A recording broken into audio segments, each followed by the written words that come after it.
Okay, we're going to create two dice and then animate them being rolled. So we're going to start with the startup file of a cube, and we're going to begin by subdividing the surface so that we have a 5 by 5 grid on each side of the square or the cube.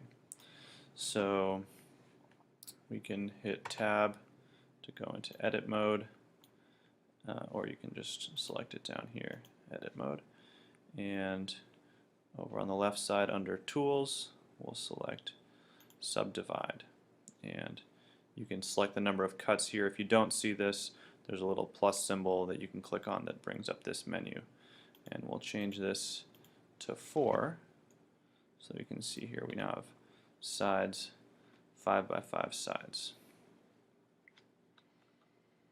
Okay, now what we're going to do is go down here and select the face select, and I'll press A to deselect the whole thing, and basically we're going to select the numbers on each side of the cube now. So we can start with 1 here and put 2 here and 3 here like this, and every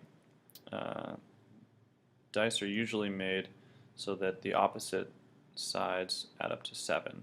So we had 2 on the opposite side, so we'll put 5 here. We had 3 on the opposite side, we'll put 4. And then on the top and bottom we've got 1 and 6.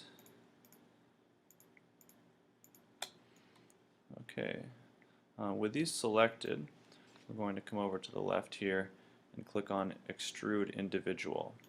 And just click on it, and without moving the mouse, hit Enter. And then we're going to come down here and change the pivot point to individual origins. This way they only scale in reference to themselves. And then we'll press S to scale and just move them in a little bit, maybe about 80% of what they were earlier, or to start with. And then we're going to click Extrude Individual again, and this time we're going to move them in just slightly, like that. Should be fine. And yeah, that looks pretty good. So we've got a nice cube here, and the next step that we're going to do is, before we color this, we want to select these faces around the original faces. So we'll click on select here and choose more. Notice how it will select the adjacent faces. That will allow us to color it the way that we want to. So once we have it like this, we can open up our window here and click on the Materials button, and we want to work in Cycles Render, so we'll change it from Blender Render up here to Cycles Render. And our material for the whole thing, can be the dice color. We'll click Use Nodes, and for the actual color of the dice, we want it to be white, and we're going to use the mix shader so that we can combine a diffuse with a glossy shader to get the look we're going for, kind of like a ceramic look. So we'll choose diffuse here and glossy, and we can leave the factor at 1/2 for now. And so this will be applied to the entire object, and then we're also going to create a new material slot here, and this one we're going to set to be black, and we're again going to use the mix shader combining diffuse with glossy, and we're going to choose black for this one. And also we're going to want to make it a little bit more towards diffuse, otherwise it becomes too reflective. Anything around 0.15, 0.2 should be fine. And we're going to click Assign, which is an important part of this process. That'll actually make the selection black. So let's click on this button here to render it and see what it looks like so far. So that looks pretty good. And it's just very dark. So maybe we can adjust our lighting now to give us a better sense of what we're working with. So we can take our, sorry, we're still in edit mode, so we hit Tab to go out of edit mode. Click on our lamp here, move our lamp over this way a little bit so it's closer to the camera. If we click 1 on the number pad, we can see our front view. We'll move it a little bit more so it's right over the cube. Side view looks good. And if we come over to our lamp preferences, let's change the size to 3. And we'll click Use Nodes and set the strength to 3000. That way it should be nice and bright. Now if we zoom back in, working with our cube here, and if we look at the rendered view, hopefully we get a little bit of a better sense of what we're making. So go back to the solid view and hit Tab to go back to edit view, and what we're going to do now is smooth out all of our hard lines so that it looks a little bit more like an actual dice. And for that we're going to use add a modifier, subdivision surface, and we're going to set it to 3. And now if we look at our rendered view, it's looking a lot more like an actual die. And I'm going to press Tab, go back to object mode, and change the shading to smooth, and that'll give us a little bit more of a look that we're trying to create.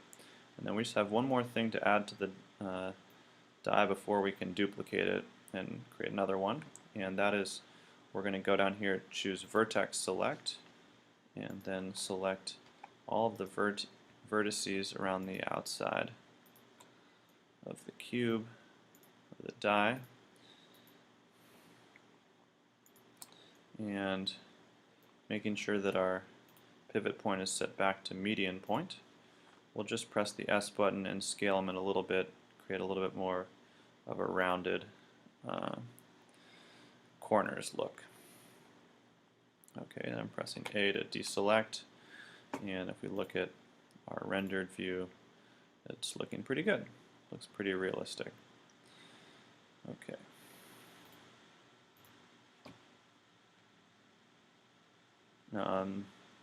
So now we can hit Tab, go back into object mode. This is when we want to actually duplicate our shape. So we can look at tools here and then click on duplicate, and then we can just left click to set the location of the duplicate. And for now we can just move them up a little bit. We're going to put a couple planes into our scene so that we can then have the dice roll along the plane. So we can go over here to create plane, and then we'll hit S button to scale it, and we can maybe put in 50 so it's hit enter, it's nice and big, and looks like it's at about the right place. And this now is a good time to actually set the material of the plane. So we can come over here to materials, add a new material slot, and then add a new material. We can make it like a bluish color, should be fine. And now if we go back to our rendered view, we can see what our color looks like. Yeah, it looks kind of like a felt table or something. Okay, you can mess around with that if you like. And another thing we're going to create now is one more plane that we're going to pull up here, and you want to rotate it, so to press R to rotate, and then press X to rotate it along the X-axis so that it can be, we're going to use it as something to get the dice rolling in a better sort of sideways motion. And then we'll scale this a little bit like that, and then scale it again just in the X direction by pressing S and then X. Just restrict it to the X direction. Okay, let's see how it's looking. Looks pretty good. I'm actually going to move it down a little bit and out this way. Okay, and this won't be in the shot, so it doesn't matter what its material is. So now we're going to set some of the physics for this so that they actually fall, and then roll off of these two surfaces. So with this plane selected, we can click on the physics engine here and click on rigid body, and we want to change this from active to passive. We don't want it to fall, we just want it to stay in place, but we want the dice to bounce off of it. Then we'll select the other plane here, do the same thing, rigid body, and then passive.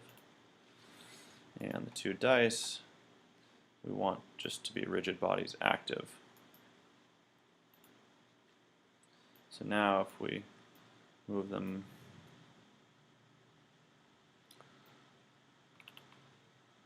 over here on top of our plane, also going to actually scale them down a little bit.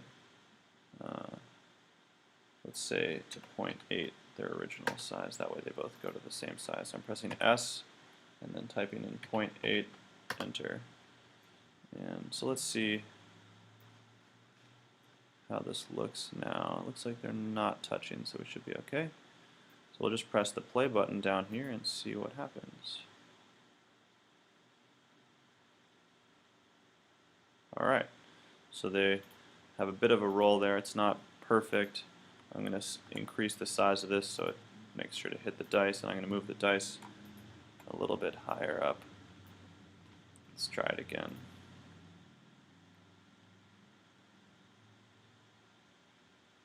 Okay, so that's a little bit better. Still wanting them to move a little bit more, so I'm going to try rotating this a little bit more by pressing R and then X, get it a little bit steeper, and then I'm also going to move the dice a little bit higher up again. Okay, let's see how it looks now.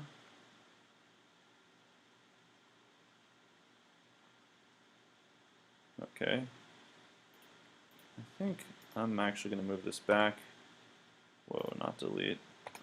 R for rotate X in the X direction.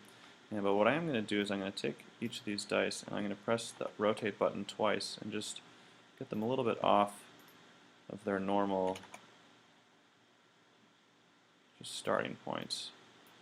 And let's see here, I'm going to have to separate them a little bit now so they're not touching each other. Okay, now let's see how it looks.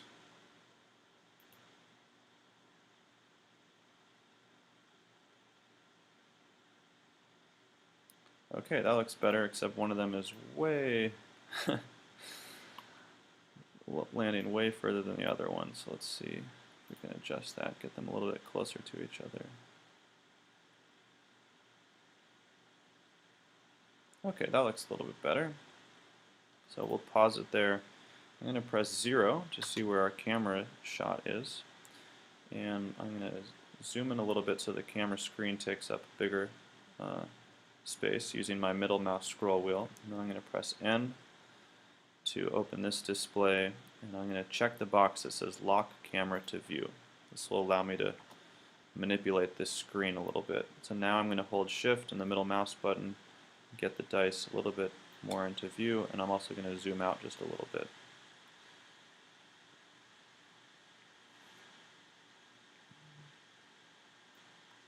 There we go. And now let's shift it up like that. Okay. Now let's try playing it again, see how it looks from this angle.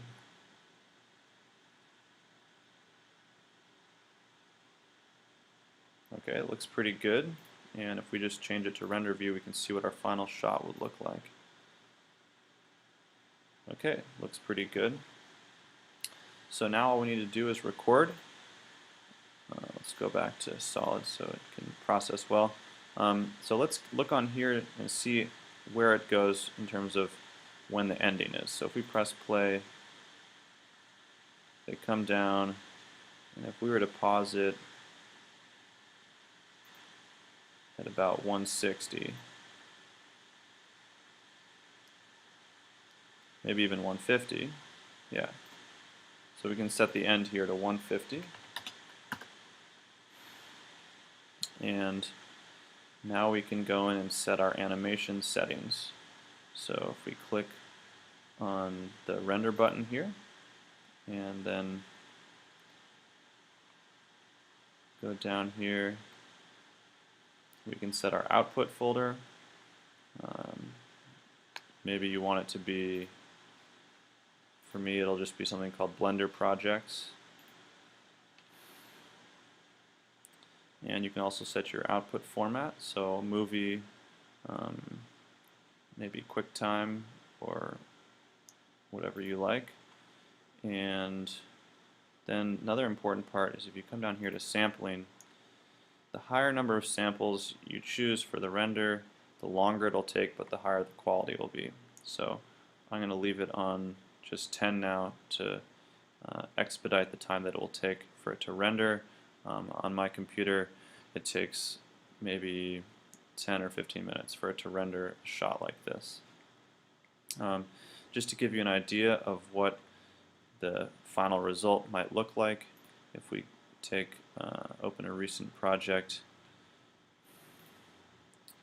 and then pull up the rendered animation. This one has a orange background. This is what the animation looks like at the end. So it looks quite good, I think. Hope you enjoyed this tutorial, and see you next time.